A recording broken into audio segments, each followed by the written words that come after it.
Hi friends, it's Dee Dee here again. I'm going to continue the energy work for Sarah because it's just still rolling through her back. So this is a mini session. It's part 3 for Sarah, how to get back on track after loss. That's the topic today. And so we're in the back just running a lot of energy. So everybody that's coming back for part 3 to deal with the rest of what loss means. So when a person really gives themselves a hard time for having lost something, that's where you really kind of crank up the pressure on your spine and your back. And you want to keep some open, easy flow in the spine. That way you can keep excellent posture. You won't be hunched over when you're in your 90s, because people who are like that, they keep every story and every emotion knit in between their vertebrae. And all of my sessions have a big clearing through the back. And this right now is about recovering from loss and just getting back on track. People give themselves a hard time after they experience loss. They tend to blame themselves. So give a nice big and yes, yes, yes, and allow yourself to always be learning and growing and learning and growing. That's all this is. It's always learning and growing, learning and growing. We're never going to get it done. We're never going to get it right because we're eternal. It's always going to be a wavelength of energy, and we will continue on. Our soul parts and pieces have eons and eons of lifetimes in them, as well as our ancestry.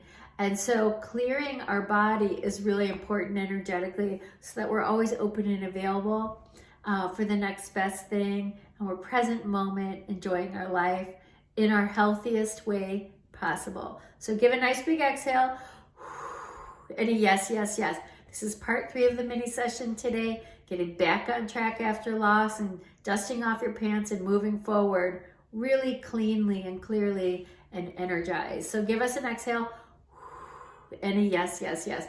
Okay, this is about finishing up the back, the spine.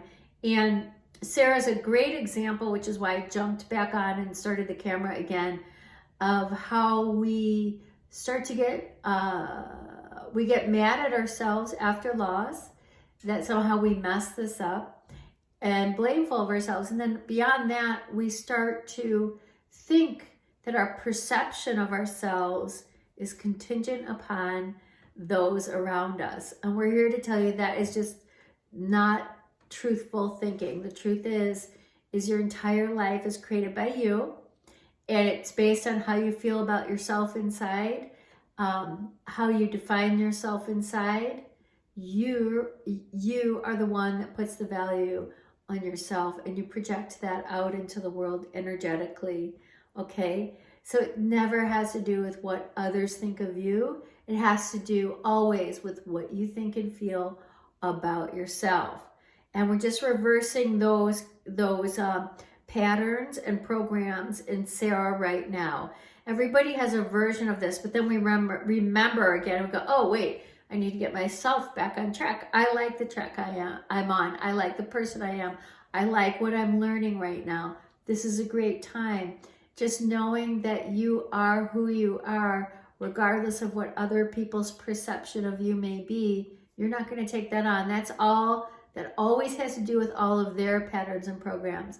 When someone says you're not good enough, or oh, you lost your job, or aw, isn't your business cute, as if you poor little thing, that's their perception. That's a person trying to see through their patterns and programs. They're not seeing clearly. If they were, they could see your potential, the love and the light that you are, your value, and they'd be singing that from the mountaintops. Generally speaking, people don't do that for one another. It'd be great if they would. Those that do that for one another are the ones that are on the mountaintops in high vibrations, commonly and normally, offering that beautiful, angelic, high frequency song vibration to others in the form of upliftment. And those are the people that are in alignment. So when someone holds an opinion of you and they're saying, you know, that person's not good enough, she has all these problems, look how your mom is, look how your sister is, look how your friend is, look how that neighbor of mine is, that's all indicative of that person's perception and how many blocks and and cut off energies they have to deal with because they're not seeing the beauty in people, and they're not celebrating the beauty in people, and they're not uplifters. So this is to Sarah and all those interested in the final step in getting back on track after loss.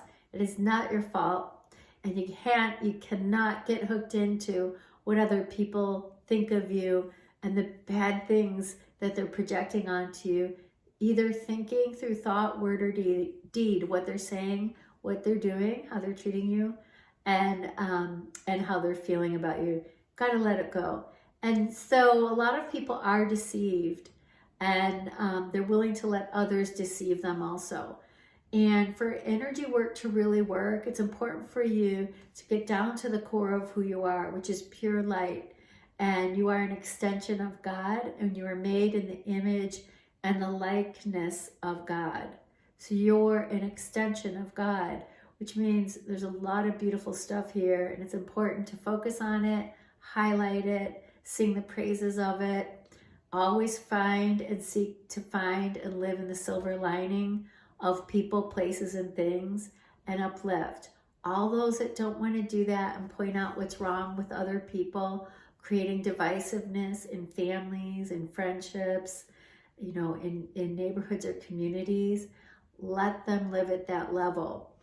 Your health and well-being depends on living the energy and the light of the God within you and being able to express that every day, all day long.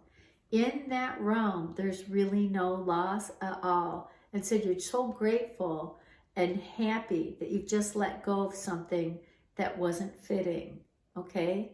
Or you've been let go of from something that isn't right for you anyway. So be happy and be grateful, and learn to walk on the right side of the street. Stay away from people who like to say really bad things about other people. They're just bad news.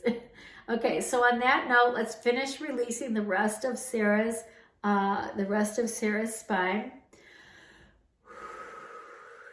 Let's release the rest of it. Oh my gosh.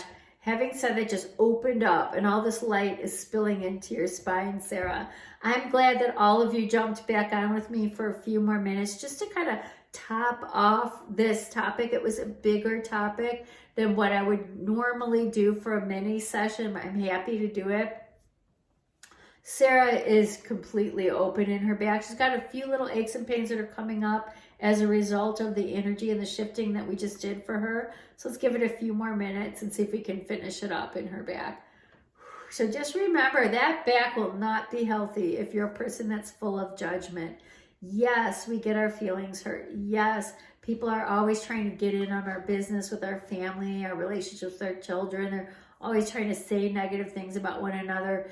But you know what? You can walk on the other side of the street and just get away from it immediately and say, I'm not playing this game, and you can't come in and talk to my children negatively about me. You cannot talk to my neighbors negatively about me. You cannot talk to my work constituents negatively about me and have me stand around here and act as if this is okay, because it's not okay. And that's the last bit that's here after loss, as we tend to come around that corner and come back home to ourselves and give ourselves a little bit of a hard time.